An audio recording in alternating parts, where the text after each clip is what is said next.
On Martin Luther King's birthday, Donald Trump gave a speech at Liberty University. And I've got his opening statements for you, and I hope you enjoy it. Wow. Oh, this is so beautiful. Get those teleprompters out of here. We're going to have some fun, right? Get those teleprompters. We have a president, our president, and I'm not talking about this president, I'm talking about that president. We don't like those teleprompters. I will say this, it's an honor to be here, and especially on Martin Luther King Day. We broke the record. We had the record for about 3 or 4 years the last time.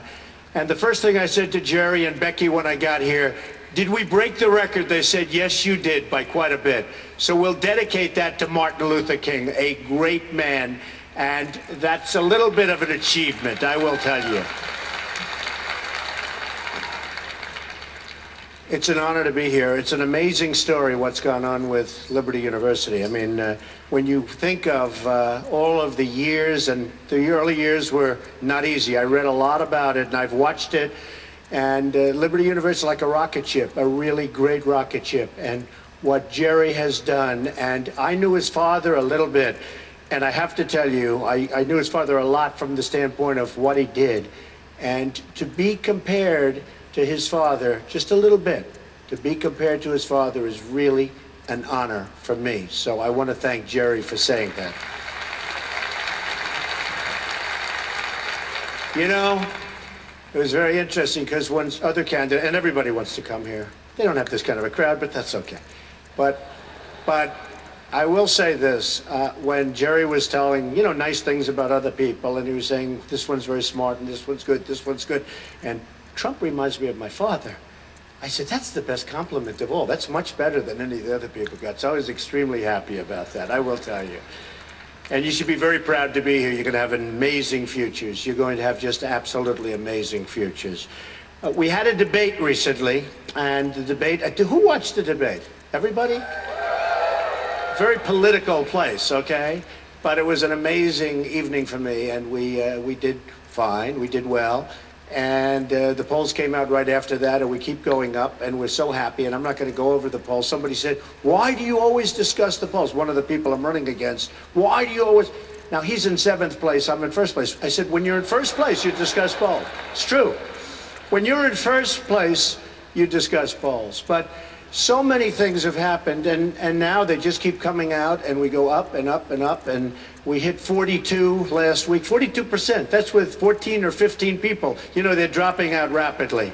They're dropping out. When you have 42%, at least you're not totally wasting your time today, right? 42% is good. I think I'd take 42% if we had 3 people, not 14. But it has been an experience, and NBC Wall Street Journal just came out. 33%, and CBS and Owen, 41%, CBS 35%, Gravis 44%. We're really doing good. So I'm not going to bother you. I will tell you, in South Carolina, we're at 35%, way, way, way above anybody else. And in Iowa, CNN we're 33 to 20. So we're way up, and actually some other polls. Actually, the closest is Iowa, and I love Iowa. And I'm going there right after this, going up to New Hampshire, I'm going to Iowa, because I want to win Iowa. Everyone says, don't say that. Don't say you're going to win. Just say you're going to do well. That's the closest. But I can't do that. The safe way is to say, I think I'm going to do well. I want to win Iowa. Let's see. We've done great. We've done great with the evangelicals. The evangelicals have been amazing. The Tea Party has been amazing, and we're doing really well there. So we'll see what happens, but we're going to give it our best, and I think we could really surprise a lot of people by winning Iowa, and then we're just going to clean the table. We're going to go through New Hampshire, through South Carolina, where we were this weekend. It was amazing.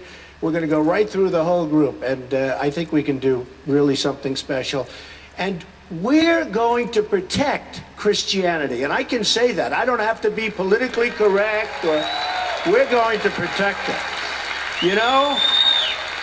And I asked Jerry and I asked some of the folks, because I hear this is a major theme right here, but 2 Corinthians, right? 2 Corinthians 3:17, that's the whole ball game.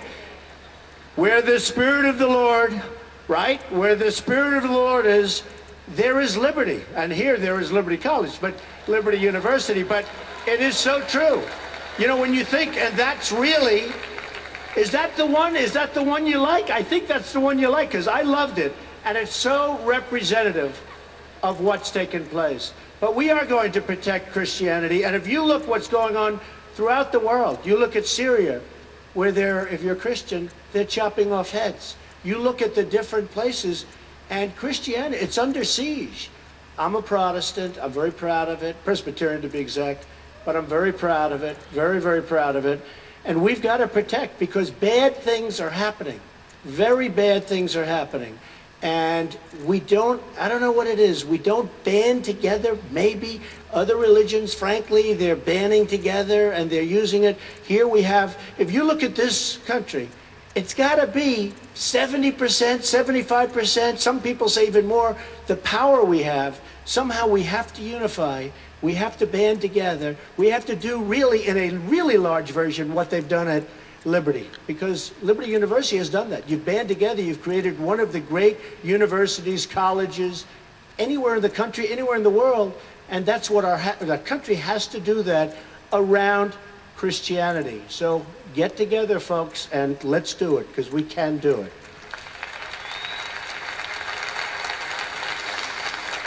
No matter where I go, we're having tremendous crowds, and we're setting records everywhere. We went to Dallas, and the Mavericks Arena packed, 20,000 people. Oklahoma, 20,000 people. Mobile, Alabama, 35,000 people. No matter where we go, it's only even here. I understand you have rooms all over with the various equipment to show on the screens. You have a much better location than they do, but I won't tell them that. We're just going to cut that off. But you have rooms all over with the media equipment, and no matter where we go, because I will tell you, this is a movement. There's a movement going on. We want to take our country back. Our country is disappearing. You look at the kind of deals we make. You look at what's happening.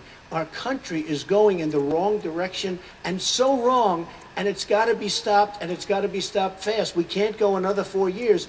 I know that maybe Hillary will be here, and if she is, you can play this back. We can't have another 4 years of Barack Obama. We can't have another 4 years of Hillary Clinton.